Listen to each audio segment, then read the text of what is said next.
தீமையை விட்டு விடுங்கள், நன்மை செய்ய கற்றுக்கொள்ளுங்கள்.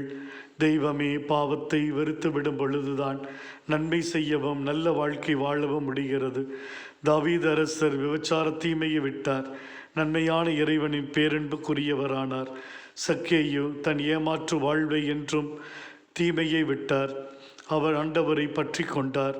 சமாரிய பெண் தன் தீய வாழ்வை விட்டுவிட்டாள், பரிசுத்தரான ஆண்டவரின் சாட்சியாக மாறினாள். பாவியான பெண் தன் பாவத்தை கண்ணீரால் கழுவி நன்மையான ஆண்டவரின் ஆதரவை பெற்றுக்கொண்டாள். படை என்ற தீமையால் பீடிக்கப்பட்டவன் ஆண்டவரின் பாதம் சரணடைந்தான், நற்செய்தியின் தூதுவனானான். விபச்சார தீமையின் பிடியில் வாழ்ந்தவள் நல்லவரான ஆண்டவரைமை காணும் பொழுது தன் பாவ நிலையை உணர்ந்தாள். நீர் அவள் சார்பாக இருந்தீர். ஆண்டவரே, உம்மை பின்தொடர் அழைக்கப்பட்டவர் மீன் பிடிப்பதை மனிதரை பிடிப்பவராக உயர்த்தப்பட்டார்.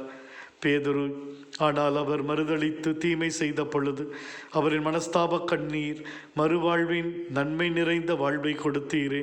மரணத்தின் விளிம்பு வரை பாவியாக இருந்த கள்வன் மது திருமுகத்தை தரிசித்த பொழுது நன்மை சுருபியான மீடம் அடைக்கலம் புகுந்தான், விண்ணரசை உடைமையாக்கி கொண்டான்.